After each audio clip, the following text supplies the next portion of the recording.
Welcome to the Resume Storyteller, bringing you interviews with industry experts, regular folks who tested the job search waters and succeeded, and strategies to tell your story and land you job interviews. Here's your host, Virginia Franco.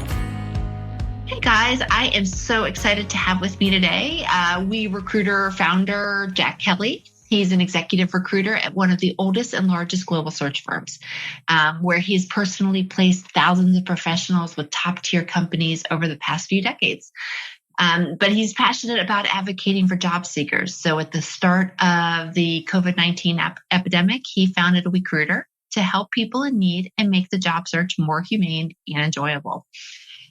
Today, Jack shares his insider interviewing tips and career advancement secrets as a senior contributor to Forbes, which is how I first found out about you, and covers timely topics related to corporations, high-profile folks, Wall Street, politics, and more through his newsletter, which you call it the Kellington Times. Is that right? Yes. Okay, very good.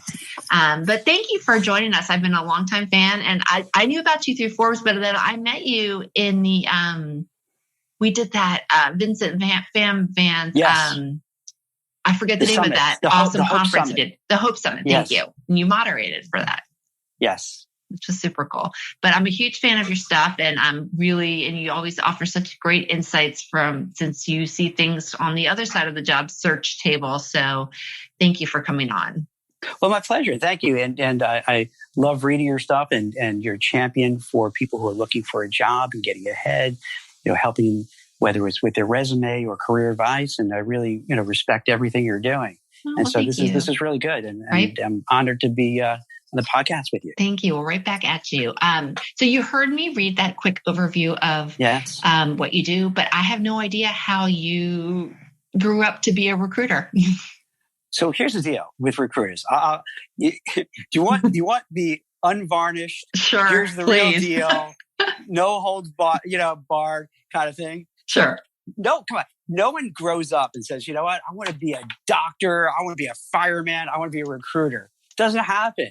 So with recruiters, for the most part, in my opinion, and I know a lot of recruiters who might be listening to this down the road are going to hate me, but whatever. They fall into it. It's one of the things you fall into because it's not like on that list of approved kind of jobs. No, it's not firefighter, astronaut, right? Yeah, same with resume writers. Like, who knew that was a thing? Yeah, you fall into becoming a recruiter. I kind of fell into that, and I think most of them do. And it's a very odd profession. It's a very odd thing because there's no schooling for it. There's no real credentials for it. That's right. You're right. You can just hang out a shingle and say, "Okay, I'm a recruiter." And that's it. It's wild. But I do feel like a lot of people come to it having a desire to help people in some Absolutely. sense. Do you agree with that? Oh, for sure. Because, and it's funny. Even though they go do it to help people, I don't know if I think a lot of people who have that feeling maybe don't stay doing it because it's such a tough job to stay with. But it is like one of the enjoyments I have for recruiting is that if you're able to help somebody find a new job and they're making more money, have a better opportunity, they're leaving a really bad boss, it changes their life. Yeah. It makes such a drastic improvement in their circumstances. They're happier. Their spouse or partner's happier. Their kids are happier. Because think about it. If you're in a miserable job, you take it out on everybody around you. Oh no, that's you for make sure. everybody else miserable. That's for sure. Or you internalize it and you make yourself Yes. sick. So what made you decide to launch Wecruitr I didn't realize you just started during the pandemic. Yeah. So what prompted that?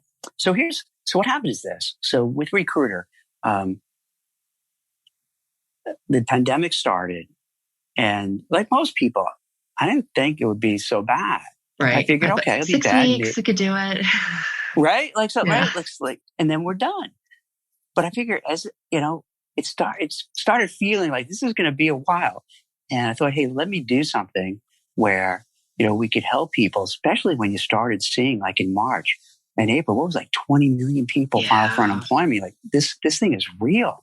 Yeah. And let me see if I could do my part to help out and help people find jobs. So we kind of launched it. And I was always interested in doing something in addition to recruiting, something that could scale. Because with recruiting, there's only it's like writing resumes. There's only so much time you have in a day. Yeah. And you're kind of limited in a way because after a while you're exhausted. You can't just keep writing it 24 hours. You can't keep writing resumes 24 hours a day. So I figured, hey, what's something that also is kind of scalable that could help people? So I hired some, tech folks and all that. We put together this platform. And for the last bunch of months, I've dedicated a lot of time to just helping people. I haven't been charging them, just giving career advice, helping with interviews, being there when they have questions like, hey, what do I do to negotiate the salary? Being there just to give support, having these kind of online meetups, writing articles. So it's really, in a way, selfishly, I feel really good doing it. You know what I mean? It felt like during a really bad time, I did something productive.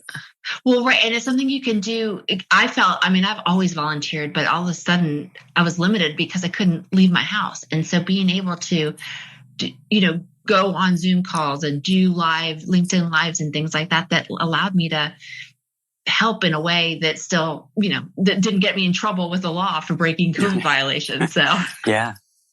No, I love that. So you obviously see all sorts of job seekers. I'm actually not sure. Do you have a certain industry that you work with specifically? I do. Yeah. So we, over the last 20 plus years, focus primarily on Wall Street, but then within Wall Street, we do a lot of what they call compliance and then legal risk audit, anti-money laundering. And these are the people who are trying to make sure Wall Street is safe so that if you, and your family have investments, mutual funds or stocks and bonds, what have you, that the brokers aren't doing anything shady. They're not churning your account. You're making sure that people aren't laundering money illegally. Terrorists aren't going through the banks to hide their money to do some bad stuff. So these are kind of the people who are watching over all that. Yeah. And it's an interesting space. The last few years, it's been a little softer, though, because this is not politics.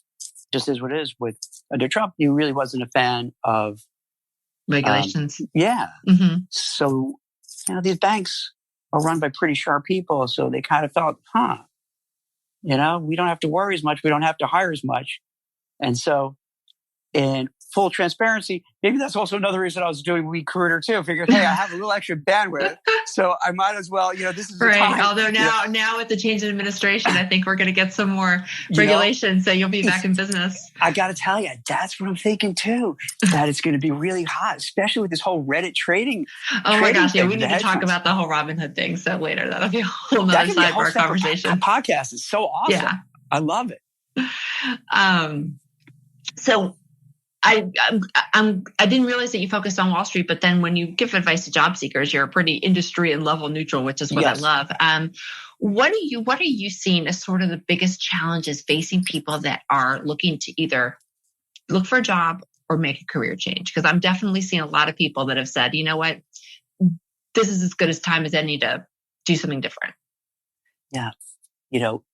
For me, it's frustrating because we're, as recruiters, you're really held prisoner a little bit to the jobs that the companies give you to work on. And when they use our services, the placement fees could be 20, 25% of the base annual salary. So they're pretty high. So they expect, if they're looking for a job with 10, 20 ingredients, they want you to find someone who has all of them, if not more. No exaggeration. Yeah, the unicorn, right? Yeah. And so it's tough for me if someone comes and says, hey, Jack, I'm an anti-money laundering compliance person, but now I want to be into, the hedge fund world. It's hard because to go there, they're going to say, Jack, hey, we're not going to pay you guys a fee to get that AML person. We want someone who's a hedge fund person. Yeah. So in my world, you're paid to match, tougher. Not to look for something different. So it's tougher. So there's not a big It's not a big appetite, and I don't want to discourage the job seekers who are listening to this. This is just when it's coming from a recruiter's perspective, and then also maybe this helps the people. Virginia, tell me if this makes sense. This helps the people who are listening to it. why sometimes they may feel they're getting blown off or getting the cold shoulder or ghosted, because I think I'm somewhat of a rarity, unfortunately, where my ego is such, I can say this. You know what I mean? I'm comfortable saying that, hey, sometimes I don't have those jobs for people and I can't do it. Where other recruiters may not want to say it, so they just ghost. But I think that's really important to understand that if you're trying to make a career change, maybe convincing a recruiter is not the right person to go to. You need to go to someone else because you're paid to match, not to take a risk and look for something completely outside the box. I think that makes perfect sense. It's tough. I mean, unless you find a recruiter who somehow, some way has the ability, knows what you're doing and could switch it over. But otherwise, it's really hard. Yeah. If you're making that complete reinvention, it's hard. Not impossible. It's not impossible. It's just harder. And it takes a lot more legwork. And I feel bad saying that because I know so many people are going through this now, right? Which is like so many people, you probably hear this from family and friends thinking like, what do I want to do with my life now? You realize how short and precious it is. Well, and then you're like, all right. So that's why your network needs to be more than just relying on applying online and recruiting. You need to also have decision makers and people inside companies that can champion you, because you only need one person that's willing to take a risk. And if you could state your case for it as to why you are a good, solid risk, and maybe it's you do things to close the gap, or if you're in a position where you can do some work for free to show that you can do this, then you make the case. Yeah, you're so right. It's a lot of planning it out and being strategic. And that's what's great that you offer that, because it's kind of about, like, when I hear you talk and I see you post online, it's a very holistic approach. Yeah, no, it is, there's no one size, there's no one magic bullet, right? And sometimes people do try to do that. And I like the fact that you do kind of give all sorts of different ideas and suggestions and paths to take, for the people who you work with to help them out. Well, I appreciate that. Are you seeing any other sort of challenges of people that are maybe not making career changes, but are just looking to job search that, maybe they haven't job searched in a long time and this has caught them off guard? Yeah. The biggest thing I've noticed, and my heart goes out to folks, is either ones who've been long-term unemployed or it just really hits them hard. There's some people who, and you must see this all the time when you're writing resumes, where it just that gut punch. Yeah. And it's hard to overcome that. Their self-esteem is diminished. They lose their self-confidence. They lose their identity. In this country, let's be frank, people tie up what they do for a living with who they are as a person. And the number of zeros at the end of their paychecks as well. Yeah. Yeah. So if you're not having that money, if you don't have that title, all of a sudden you're like, who am I? And some people are cool to get past it, but there's an awful lot who aren't. And Virginia, that's the challenge I noticed. So what happens when you talk to them, and let's say with Wecruitr, where I'm just helping out, there's no hidden agenda. I'm just like, hey, I'm here to help you role play, talk. You just feel it. You feel that they're not happy. You feel that they're a little resentful. You feel they're a little bitter. And you could understand why when they come back and say, hey, I didn't get that, I didn't move forward in the interview. You kind of know why. Because in this market where there's so many people looking for work, companies feel, hey, if Jack comes across meh, I'll just keep moving on. And so that's one of the biggest challenges I see with folks. And let me ask your opinion on this, because sometimes I struggle because I want to help them and give them advice. And I'm not a career coach. I mean, I'm doing this just kind of talking to people and just trying to be a good guy and helping out folks. Like, what would you say to them when you do see them? And I think you know what I'm talking about. They have this vibe, this aura of like, it's just down. It's downtrodden. Yes. And I saw it, and I'm sure you living in the New York metro area, you saw it during 2008. I live in Charlotte, where the king of all the banks are. It was just doomsday around here. When I hear it in their tone, I bring it up, and what my advice is, you need to practice your stories. You need to practice your your conversation, and you need to get all the negativity out of your voice. Bury it deep or process the heck out of it. Because you're right. Nobody wants to hire a downer, no matter how sorry they feel for you. They want someone that's excited. So you need to practice taking that emotion out of your tone. How do you do that though? Is it just practice, you think? Just kind of keep going like an actor, actress? Keep trying until you perfect it? Who did I have on my podcast? Now her name is, I'm spacing, but she said everyone operates on a different timetable. Some people can bounce back in 10 days. Some people need to go on a trip and come back. But I think you just need to go through the stages and acknowledge what happened. For me, I'm a fan of having a short-term pity party. Mm-hmm. Cry, give yourself 36 hours and then move on. Because it's just a waste of energy. But I think everyone has a different process for going through that. Because I don't really have any great, hard, solid advice other than that. Because it's not an easy answer. No, it's not. I would think, that's probably one of the biggest issues that people are going through. Yeah, especially right now. Yeah, pre-COVID, but especially right now. Mm-hmm. I mean, one thing I do, and this is going to sound maybe silly, but as a recruiter, you fail way more often than you succeed. Way more. There's not, so that you get used to failing. And that's why I mentioned early on, like, if you want to help people, that's great.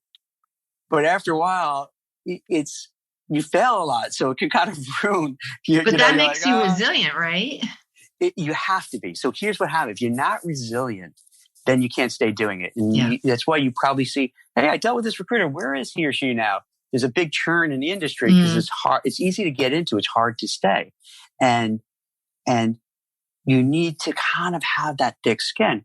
And like what I do, and this is kind of I don't want to say a goofy thing. I don't know, but you get rejected. Let's say you're trying to get this great job order. You don't get that assignment. It goes somewhere else. You had a person who accepted the offer. And then the day before you get that call saying, hey, Jack, I'm sorry. I took a counter. I'm not going there. And you know that the hiring manager is going to hate me now because blame me for it. And it sucks. And you have one of those days, Virginia, when like nothing goes right. Mm-hmm. So what I would do is when I was in an office at a desk, I'd get up from the desk, walk outside, go maybe take a walk around the block, go to the bathroom, put some cold water in my face. And I'd say to myself, I have almost like a mantra, you know what? Whatever happened before this is done. It's over. Mm-hmm. Everything when I step back into, that office, fresh.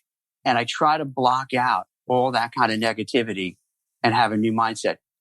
And it kind of works because I force myself into it. Like, even if you have, your monkey brain is going and it starts running through your head, I'm like, no, that's over. Can't do it anymore. Well, that's like the world's fastest pity party. It took you 30 seconds of a splash of water. I love that. Yeah. But you know what? But it's not, but I do it on a regular basis. Because the next day you do the same thing and I do it again. So just because I do it doesn't mean it lasts. It might last an hour. It might last, Gosh, no, but 2-3 days. But post-traumatic job loss is what I call it. I mean, it is real. The good thing to me is once it's happened once, I don't think you'll never let yourself be caught off guard again. Which I think is a good thing because it does build that resilience. Yeah. Well, sort of switching gears to the nuts and bolts of recruiting. When you have to find someone to search for talent, where do you look? How do you find them? A couple ways. And as a recruiter, as we talked about before, you really have to hit that bullseye. You have to find that perfect person. So after doing so many years, we have a really nice database of people that we can go to who in the past were interested or maybe still interested. And so they're the people that submitted their resumes to you? Yeah. Okay. And, and with social media and everything, and, you try to keep touch with people as much as you can. So you're on each other's radars. Then oftentimes they're great for referrals so that let's say I might call you and say, hey, I have this great job, Virginia. And you might say, hey, Jack, I'm happy now. I'm not looking, but hey, how about, maybe you should call Sarah. She's interested. Or maybe, Dave, he's interested. So then you leverage off that. And then LinkedIn is LinkedIn used to be pre-LinkedIn. And I'm old enough unfortunately to say I'm old enough yeah, that me too. I was doing this pre-LinkedIn, is that, you know, now that's LinkedIn, I'll go right to there. It used to be just the database and the people you know, but now like LinkedIn is kind of everybody's database. So, you know, probably the easiest go-to thing is going on LinkedIn and then running searches to find people who fit the criteria. Do you have have you paid for LinkedIn software to search? I get the premium. I have like a grandfathered. You have that's what I had to, but you don't have LinkedIn yeah. Recruiter or whatever that's called then. You know, I'm embarrassed to say I don't even know what the heck. Or maybe it's not called. There's some software that you can buy that I don't know. I don't know if it's sort of like Sales Navigator, I think. Yeah, I don't have that. For me, because really what it boils down to, and this is good for, you know, job seekers to know, when a recruiter's looking, they're really looking for I don't say buzzwords, but, you know, the keywords. The keywords, right. Yeah, because that's what our clients want, you know, us to get. So you want to find somebody who, let's make up a job. Let's say it's a tax accountant, even though I don't recruit for them, you know, okay. And it's in, let's say, New Jersey. So you want to look in New Jersey. You want to look for tax accountant. You want to, you know, maybe it's for tax accounting in the music industry. So you narrow down. And then you have your list of people. Hey, here's a good grouping of people who are tax accountants in New Jersey who are in or related to the music industry. And now I have people to contact. Okay. And that's why I think it's important for LinkedIn, where it doesn't have to look pretty, doesn't have to look wonderful. But if you are able to tell your story on there, so that I'm saying this from the viewpoint of a recruiter, that you look at, you go, yes, this is what the person does. Okay, I don't have to kind of figure it out. I don't have to decipher it. It's neat, it's clean, in the sense that check. You do everything fantastic, and that's like the best, you know, when you're recruiting, because it's like, okay, this person, you know, on their profile looks amazing, so I can't wait to get in touch with this person and talk with him or her. No, and you've also, just the fact that you're searching by certain keywords, the location and industry, that shows the importance of putting all that stuff in there so that the person pops up. No, so thank you for that. And I love that LinkedIn is or not love it, but I think a lot of people say that LinkedIn is their number one or their number two go-to to find people. So for me, it's the number one. You need to get on there. Is it before the database? I would even go before the database, because the database, sometimes you have all the, you know, kind of, you know, time goes so quickly. So you might have somebody there's like 3 jobs ago. So no, good point. You know, it's going to be relatively fresh. So it makes sense to start. And then I might go back to the database to cross-reference it, because this way I have their phone number or have their email address. And maybe it's not on LinkedIn, so then I can contact them that way. But LinkedIn is just makes it so easy. No, yeah, right. I know it's like the world's, like you said, it's everyone's database. Yeah. So I want to ask you about the hidden job market. A lot of people talk about it. I'm a big advocate of, you know, bypass applying online as your first point of entry. But from your standpoint as a recruiter, what are your thoughts? Are you looking for people before the posting's out? Are you relying on people to reply to a post? Well, you know, it's interesting. As a recruiter, I would say that we are kind of involved with the hidden job market, in the sense that oftentimes if you get a job from a company, they may not be posting it online. So they skip it altogether. Yeah. So you're privy, especially if it's a mid or executive level search, so that you're kind of privy to what's going on in that job that may or may not be on Indeed and all the other job boards. So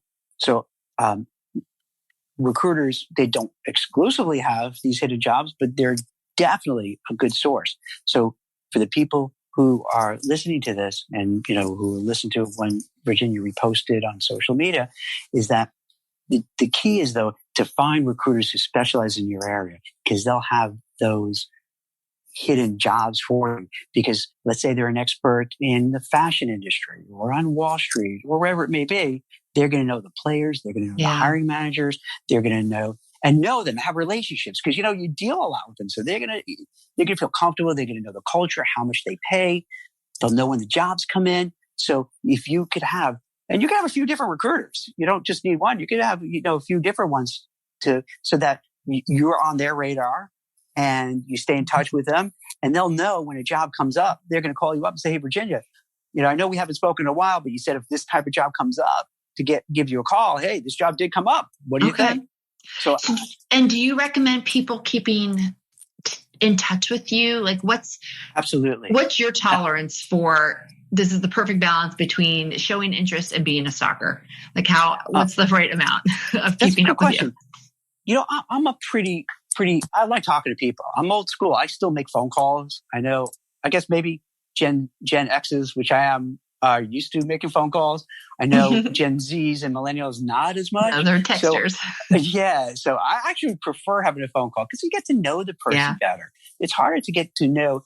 To me, it's almost impossible as a recruiter to know somebody through emails and texts. It's impossible. I'm not going to really know. And I don't feel comfortable sharing that person to a hiring manager because I don't feel I know them, and that could be a disaster.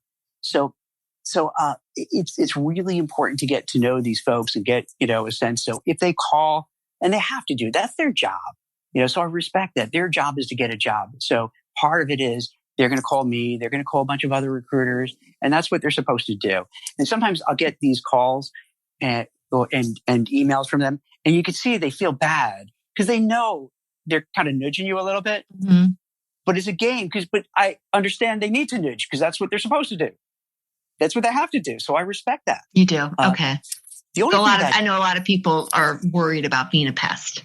This is going to sound kind of cold, but I would suggest to people in this kind of market that's really rough, that's brutal, and unfortunately, I think it's still going to be a while till we're out of it. I think it's going to take just one person's opinion till we have a certain percentage of people who are vaccinated, and then we'll kind of reopen. So you're going to have to be aggressive, and don't worry about ticking people off, or don't worry about, being a little pushy.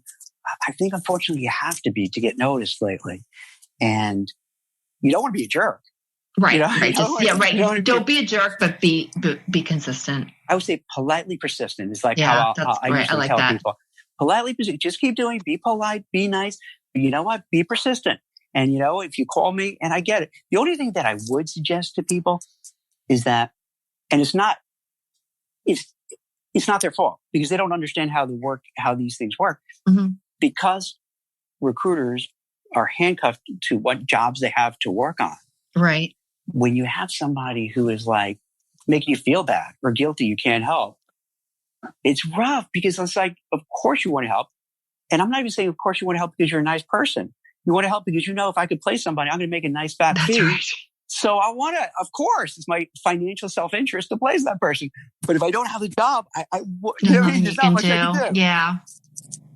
Yeah. No, you're right. You're right. And I think people think that as a recruiter, you have unlimited access to unlimited postings, and that's just not the case. And see, that's the thing. That's why I'm so glad that you invited me on to talk about it, because that's what I think happens a lot. There's so many misconceptions about how they work. And it leads to frustration for job seekers because then they feel, hey, I called Jackie to get me, to get back to me, blew me off. What does that mean? That means he doesn't like me. I'm not good. And then maybe perhaps to another person, another recruiter, and they feel bad. Instead of the recruiter saying, hey, no, you're good. It just so happens I don't have a job here right now. Well, there's your next post. Talk about explaining what the heck goes on behind the scenes with all that stuff. Because you're right, there is. And there's so many different kinds of recruiters, right? There's retained and then contract and all that. Well, given that you're interfacing with your recruiting clients, these companies, is there something that you find that they've been sort of caught off guard by in terms of job seeking in this market and trying to find talent? There's a few different levels to this. I think one of the big things is as long as I've been recruiting, I find this out when the executives and management feel the future is looking bright, they're going to be much more apt to hire people and to take chances and bring people aboard. Conversely, when it's a challenging market and the future is murky, they drag their feet, they kick the can down the road, they don't do anything. And a lot of the people who are probably listening, they're going through it. They're wondering, why did I get called for an interview and I don't get back?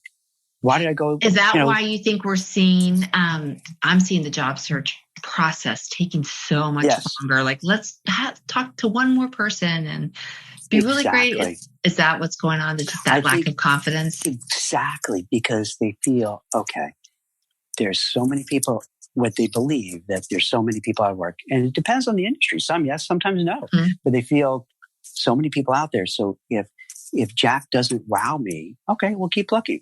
Or senior management, they're not terribly eager to pull the trigger and make the decision.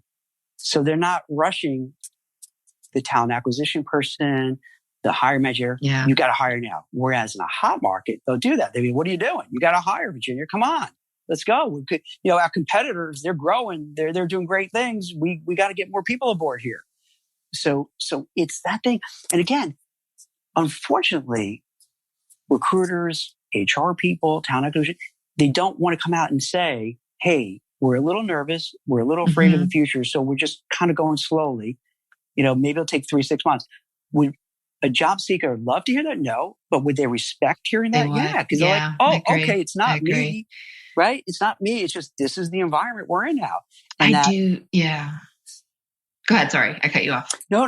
So I think those are the things that drive job seekers crazy. Yeah. Because they don't know, like, why did I get blown off? Yeah, was it me? And then, you're right, it harbors resentment. But I do feel like when we get to that level of vaccination, I mean, I just think the job market's going to take off because it was so hot before and nothing really changed fundamentally besides a virus coming in. So it might mean that good days are just right around the corner. We just have to get these vaccines. I agree with you wholeheartedly. I agree with you wholeheartedly. Because I look at it this way. Look at the stock market. It's been such a tear. Yeah. And you could say, there's excesses. It probably is, and probably be a correction, maybe a little mini crash because it's so outvalued. But by and large, people are investing with their own money. They have skin in the game. They're very smart people. So they're doing exactly what you're saying is they're looking forward and saying, hey, eventually the vaccines could be out. People get the shots, go back, to normal. And then, as you pointed out, I agree with you wholeheartedly, there's going to be a lot of pent-up demand.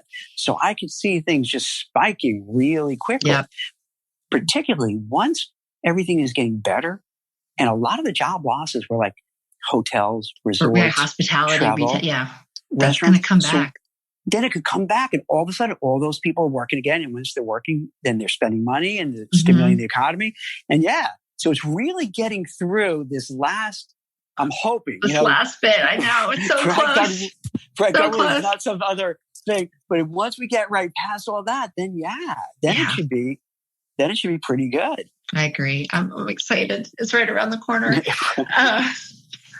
So what? Can I ask you something off topic? Yeah. Can I ask you something off topic? I was just talking to my wife about it.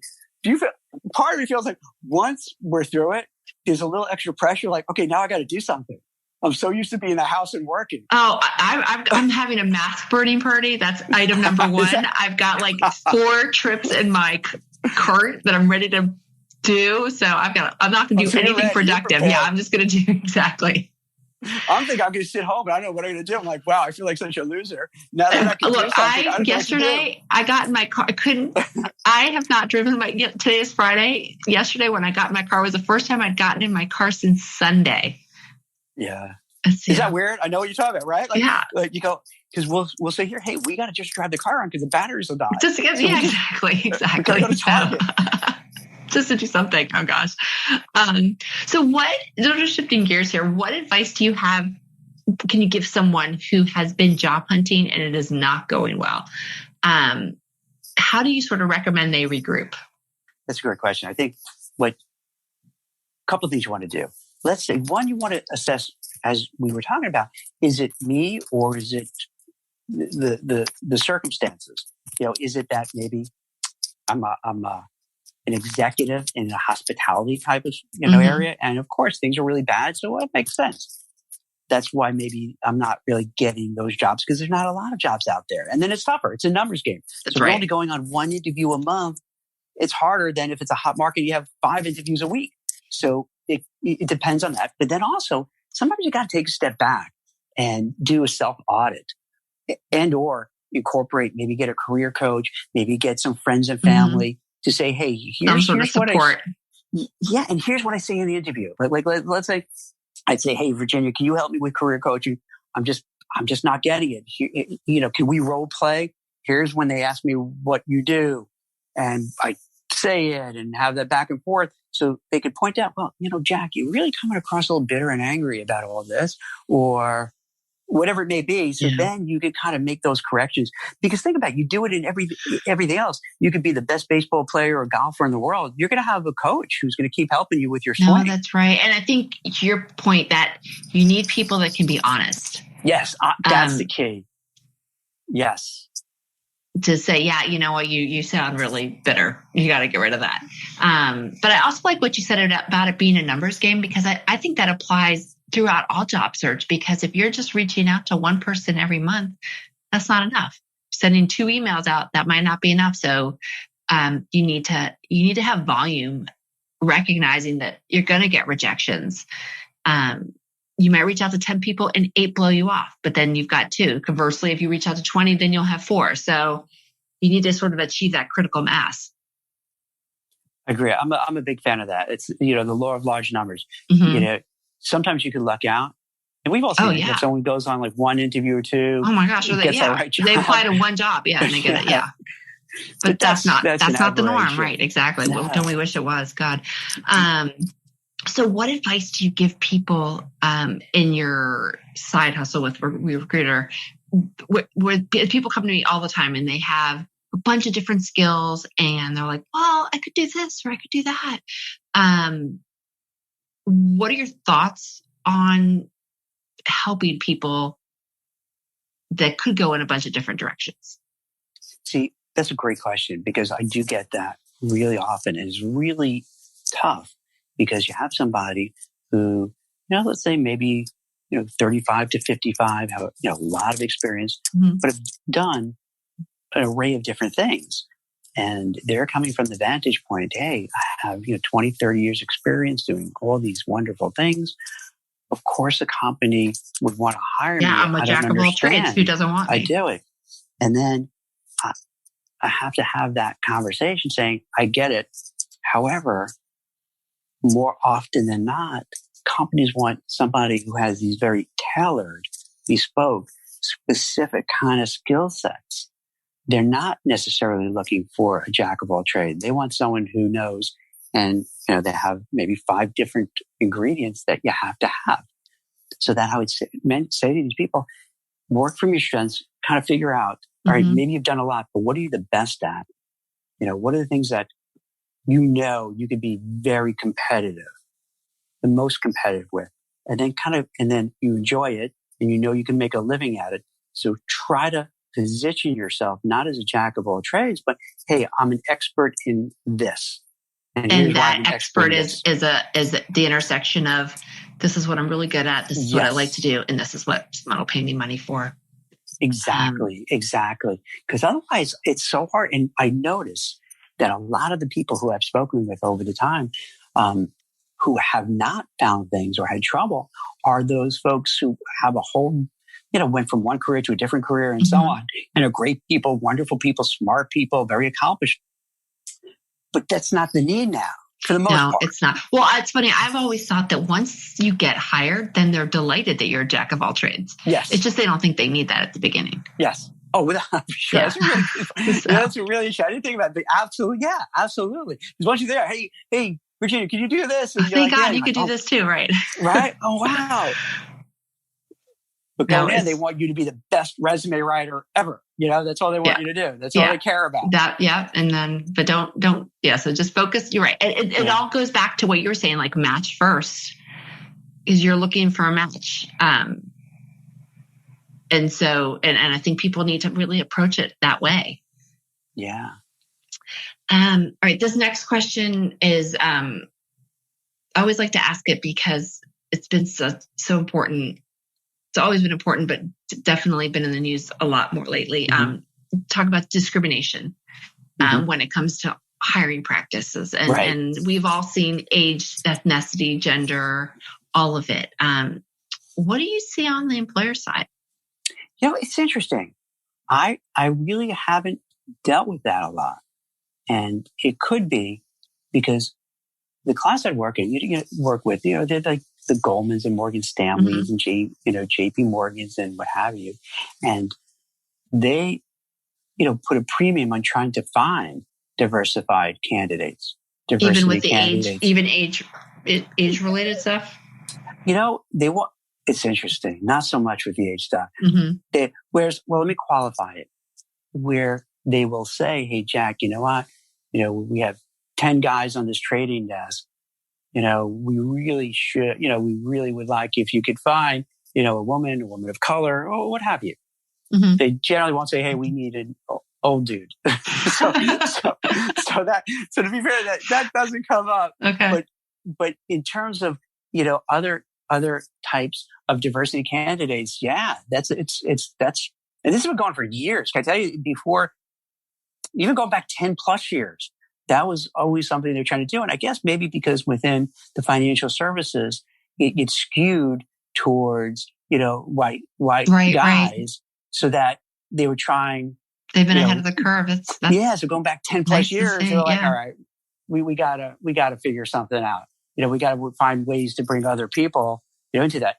And so I do. So from that, I never really saw much issues or whatever. Nor have I saw a company say, hey, we don't want someone because of this, that, the other thing. So you never saw blatant, yeah. Okay, that's great. Not really. And then also from a recruiting standpoint too, the only color we see is green. Where, I'm going to be really like cynical and crass, but you couldn't care less.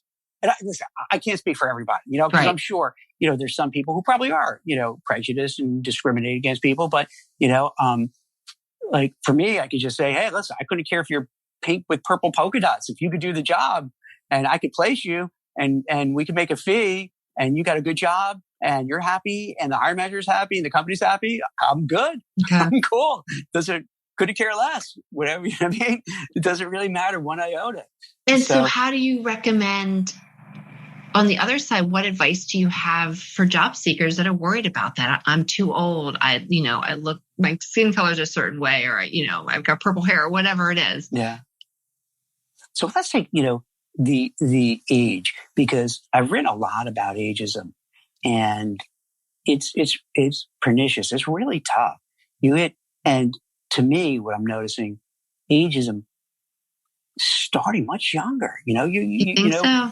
Yeah, but here's the thing. What I've noticed, Virginia, it's not like, hey, we don't like Jack because he's walking around in a bathrobe at work with slippers and that old timey hat you wear, that nightcap hat. He's sucking on Werther's candies. It's not because they're looking at somebody. They're looking at that.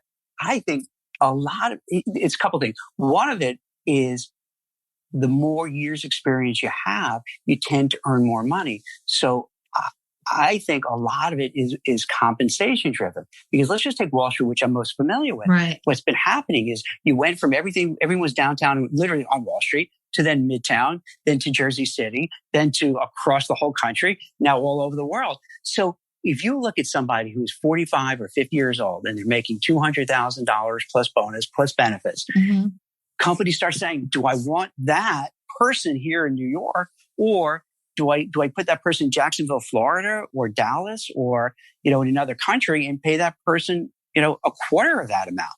So it's not so much that they're anti because the person's old. It's so the discrimination is happening according to where someone lives, or the cost of living. Correct. It's the money, the cost of living, and can we put someone cheaper? Because now, if you go in any of these, and again, I'll just speak to more of the financial services that I know. And they're all moving to Florida and Texas, right? Well, and where you are down in the Carolinas too, right? So it's much less expensive there. So hey, you don't have to pay the same amount there. So if we have somebody who's making a nice fat compensation, to say, hey, what are we doing? Let's put it down in North Carolina. Let's put it now, as you mentioned, Florida's becoming a hub now too, or even another country. And so that's what they're really battling with, I think, which is really tough. Well, what? Our country historically, we have always moved around for the opportunity. So I guess it's not shocking that it's happening. Yeah. The market in Charlotte is booming. I'm like, where are these people coming from? And I think they're all coming from the Northeast because it's cheaper. So I just hope it stays that way. It's cheaper. It's sunnier. Cheaper. Yeah. It's like right now, I'm up here. It's freezing. It's really cold. Yeah. It's really cold. It's cold here today too, but it's cheaper. Oh, wait. It's easier to be cold when it's cheap. Okay, but what's your cold? What's the temperature there now? It's like 30 something. Oh, it's cold. It's okay. cold, but So that's cold. Yeah. Yeah. It's about 2 weeks of needing to wear a winter coat. Okay. I thought you could say like 50. I'm like, oh, that's not cold. No, yeah. No, we have 2 weeks of it being what I think cold, but I just don't go outside where you guys have to. So yeah. Hey, there is something invigorating by going out when it's cold. Like we have 2 dogs, so we'll go out walk the dogs. It was really cold. It just wakes you up. So there's cold water on my face. Right up. I'll take your word for that. So can I say something else about the age thing though, too? So here's another thing. And this, I know I'm going to sound horrible and people are going to hate my guts, but I think what happens is this too. You have a certain amount of experience. You're earning a certain amount of money. You have a certain title. And in a tough market, hiring managers, HR, recruiters will be like, all right, yeah, but can you do the job? Can you do it? And I think they have, some people have to kind of readjust and realize I can't just say, hey, Virginia, I have 40 years of experience. And that's it. Like, okay, now you can't. You're right. You cannot lead with number of years. That's not showing value, right? And that happens, and it's kind of almost cringy because it's like, wow, that's really egotistical because you have all those years of experience that makes you fantastic. But why? Like what? Like, and then you also know that you're going to be earning a whole lot more on top of that. So I sometimes wish the job postings didn't say 5 years of experience, 15 years of experience, because it doesn't matter. It doesn't matter. And that is a little ageist too when you say that, because you're saying, hey, we don't want somebody, don't apply. Well, they never say we need 25 years. You never see anything where it says more than 10 or 15, and that's strategic. Yeah, for sure.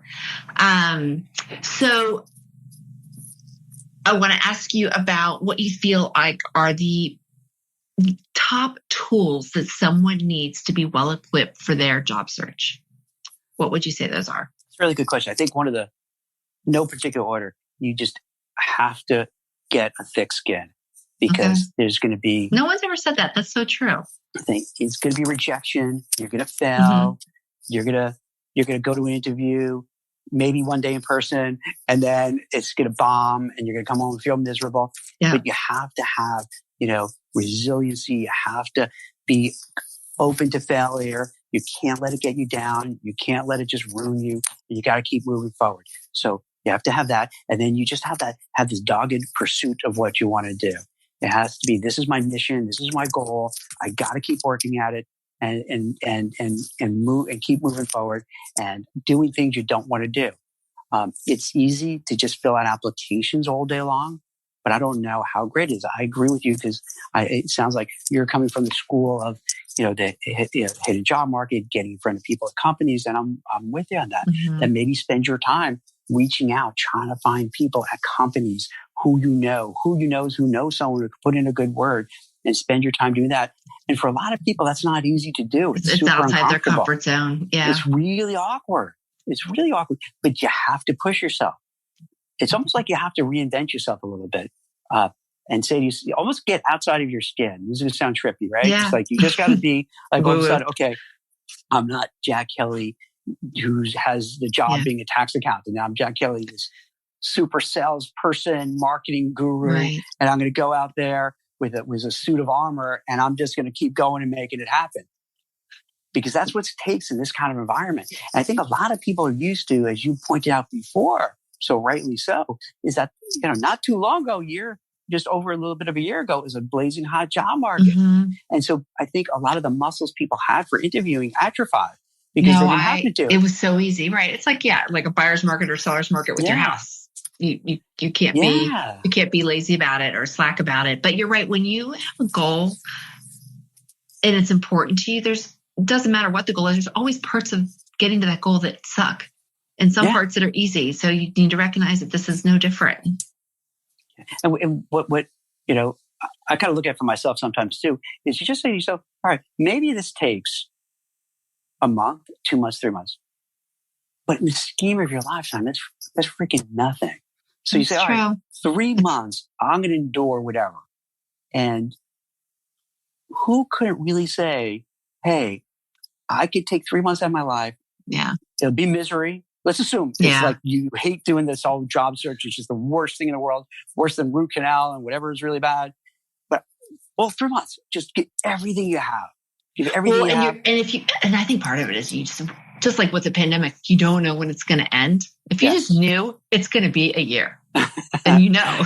Right. You can pace yourself. It's okay. It's gonna happen. But it's that uncertainty, Virginia, right? Like, right. When can I get this job? Just give me the deadline. Exactly.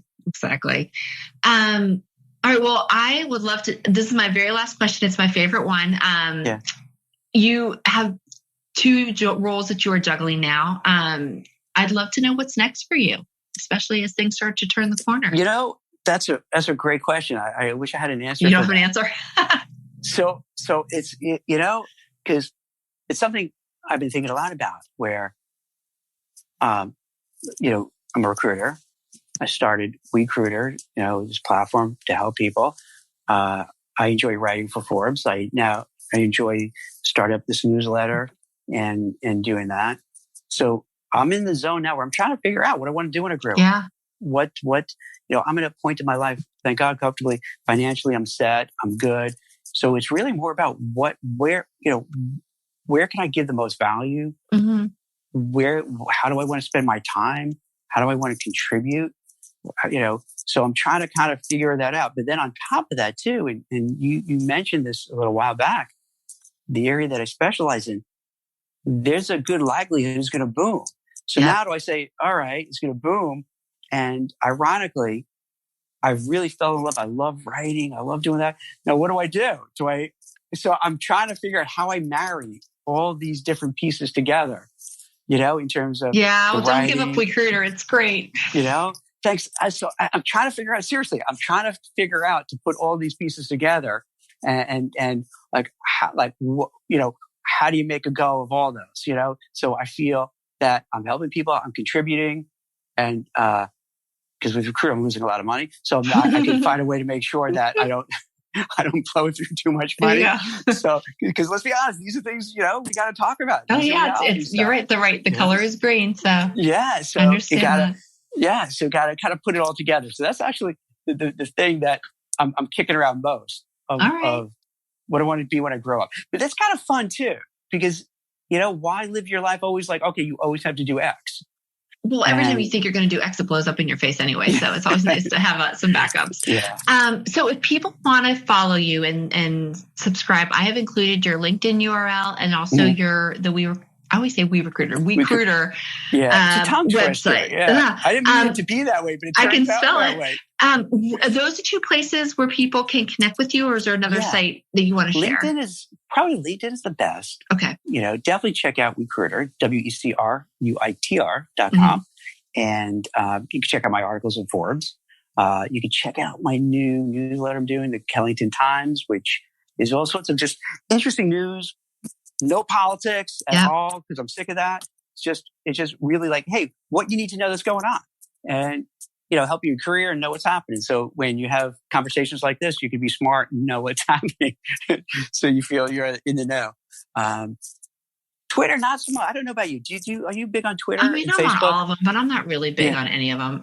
Yeah. So I'm big on LinkedIn is my home. The other places I go to visit. I've been on Clubhouse. What do you think of Clubhouse? So I see the potential of it. My problem is that I'm highly distractible. And so when I write a resume, I mean, I write a resume on LinkedIn, that's 10 hours of my day. And when I go on Clubhouse, I either get distracted from the writing or I'm writing so hard I can't contribute. So haven't figured out Clubhouse yet, but I know a lot of people love it. Yeah, I'm still trying to figure that out too. I'm not really sure. It's like live radio, but then you might have to jump in and talk. It's like I'm trying to figure like what my value add would be there, what I could learn. So I guess I'll just wait to see it evolve and where, you know, I might be able to fit in. When you write, Agreed. just out of curiosity, so because I imagine when you write resumes, it's for all different types of people, right? Mm-hmm. Do you get a sense of like what's hot, what's going, where the flow of things are? You mean in terms? I mean, what I see is when people, a lot of times I'll get a cluster of people when the culture is just getting really toxic in a company. I can always see, oh, things are a hot mess in that company because I'm seeing people are coming to me. I tend to work with people that are looking to make changes. Or that have really, really complicated stories to tell. But I guess I also see people, I've been fortunate in that my clients are getting interviews, but I'm definitely seeing a lag in terms of how long the process is taking. There just seems to be more hoops thrown in the way. But certainly tech, I've seen a lot of hiring, healthcare, seen a lot of hiring, service industries, hospitalities, not so much. But in like corporate real estate's hurting. So yeah, you definitely see a sense of that. But I do feel like people are hiring. Which is, I think, encouraging, and it's just that it is taking a lot longer. I agree with you. Like for a while, I noticed on LinkedIn, turning back the clock a bit, you really wouldn't see much. You know how you'd see, hey, congratulate Virginia, she got a job. For a while, you didn't see much. Now I'm starting, for the last few months, I've been seeing a steady flow, which is, nice you're right, which is encouraging. Yeah. No, 100%. And I had kind of I'll say a poll, but it wasn't like an official poll, just reaching out to people on We Meet Up, which is a Facebook group. And a lot of them was saying exactly what you're saying, that they're getting calls from recruiters, they're getting calls from companies, they're getting maybe a first interview or two, but the lag time, it's just not for the most. And some people are getting jobs too, which is cool. Yeah. So it's consistent with what you're seeing as well. So that, some people are getting jobs, some calls, interviews, but the timing is taking it's not dead though, which I think is encouraging. So to me, I'm like, we're almost there. Because normally you'd think in a recession that there'd be no hiring. But there is. So it was very encouraging. Absolutely. Well, Jack, thank you so much for coming on and sharing your insight. As you know, huge fan. Please subscribe to his newsletter. It's very insightful. But thank you for taking the time. Oh, my pleasure. Thanks so much for inviting me. This is great. You've been listening to The Resume Storyteller with Virginia Franco. To learn more about storytelling strategies to catch the eye of today's online skim hiring and decision makers, please visit www.virginiafrancoresumes.com.